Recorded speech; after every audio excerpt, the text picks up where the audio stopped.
देखो ये question number 38 है। बड़ा ही लॉजिकल सा क्वेश्चन है, सवाल में ही आधे आंसर से। ठीक है। क्वेश्चन में क्या बोला गया है? Departmental store sends bill to charge its customer once a month. मतलब क्या कि डिपार्टमेंटल स्टोर क्या करता है कि बिल भेजता है, जो भी महीने का पूरा बिल है एक बार कस्टमर को महीने में। ठीक है। पास्ट एक्सपीरियंस शोज दैट कि 70% of customers pay their first month bill in time. भाई इन्होंने सर्वे कर रखा है और उसके हिसाब से फर्स्ट मंथ का बिल 70% कस्टमर टाइम पर देता है, 70% of the page on time. ठीक है। The store also found that the customer who page a bill in time has the probability of 0.8 of paying in time next month. यार बहुत बढ़िया store है यार, प्रोबेबिलिटी निकाल रहे हैं ये लोग।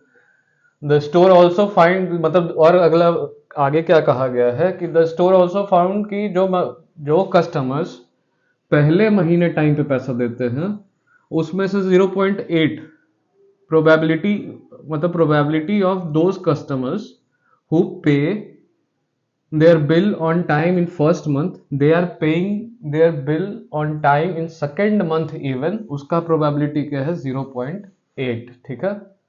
और ऐसे कुछ लोग हैं जो पहले महीने टाइम पे नहीं देते और लेकिन दूसरे महीने टाइम पे देते हैं, तो उसका प्रोबेबिलिटी है 0.4। ठीक है। Now answer the following. Let E1 and E2 respectively denote the event of customer paying और not paying first month bill in time. तो देखो प्रोबेबिलिटी, लेट E1, तो प्रोबेबिलिटी ऑफ E1 क्या होगा? Of customers paying bill on time. ठीक है। E1 is the probability of the customer paying their first month bill on time, that is equal to 70 upon 100, that is 7/10। मतलब हर 10 में से 7 customer अपना bill समय पर पे करते हैं और उसको रिप्रेजेंट करते हैं प्रोबेबिलिटी ऑफ E1 से। ठीक है। नाउ प्रोबेबिलिटी ऑफ E2, जो टाइम पे बिल पहले महीने, फर्स्ट मंथ पहले महीने टाइम पे पैसा नहीं देते, तो ऑब्वियसली 1 - 7/10, दैट इज 3/10। सेकंड क्या करना है? Let A denote events of customer paying second month bill in time. A है क्या? Denote the event of customer paying second month, मतलब ये ए इज व्हाट, कितने कस्टमर्स टाइम पे दूसरे महीने में पैसा देते हैं। ठीक है। Then find PAE1। PAE1 PAE1 कहने का मतलब क्या कि भाई उन्होंने पहले महीने भी पैसा टाइम पे दिया और दूसरे महीने भी टाइम पे पैसा दिया। तो वैसे कस्टमर्स की प्रोबेबिलिटी सवाल में ही दी गई है, दैट इज 0.8, मतलब 8/10। पहला तो यहीं पे हो गया था, पहले सवाल का जवाब। ये दूसरे सवाल का जवाब है प्रोबेबिलिटी AE1 और दूसरा प्रोबेबिलिटी AE2।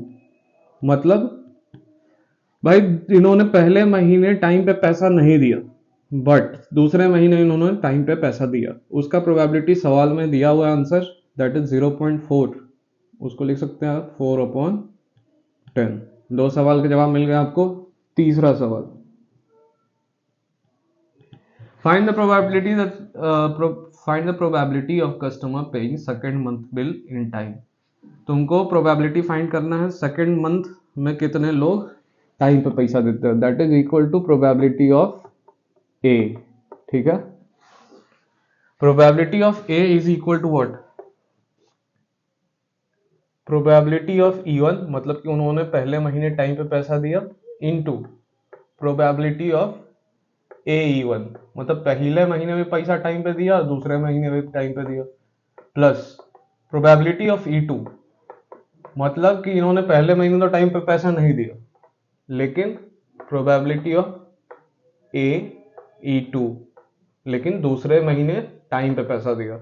ये टोटल मिला के दूसरे महीने का कितने लोगों ने टाइम पे पैसा दिया उसका प्रोबेबिलिटी निकल जाएगा। वैल्यूज पुट करो, you will get the answer. PE1 क्या है भाई?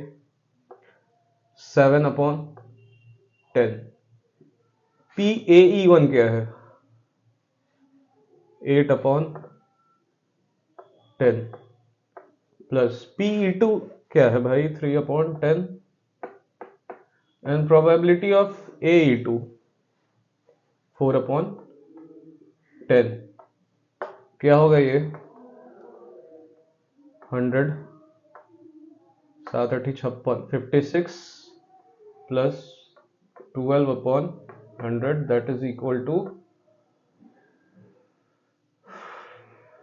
68/100। ठीक है, इसको आप कैसे लिख सकते हो 68/100 को? आप इसको सिंप्लीफाई करना कर लो, नहीं करना मत करो।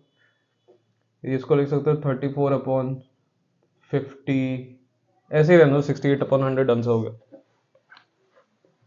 चाहे तुम्हारी मर्जी सिंप्लीफाई करना कर लो, थोड़ा सा और कर लो। ये हो गया 68/100, तो ये हो गया 34/50, ये हो गया 17/25। हर 25 में से 17 कस्टमर दूसरे महीने में टाइम पे पैसा देता है। ठीक है, तो ये सवाल बहुत इजी था, 4 मार्क्स का क्वेश्चन है, और इसी के साथ हमारा क्वेश्चन नंबर 38 हो जाता है। लेट्स मूव टू और ऑफ दिस क्वेश्चन। ठीक है, 38 और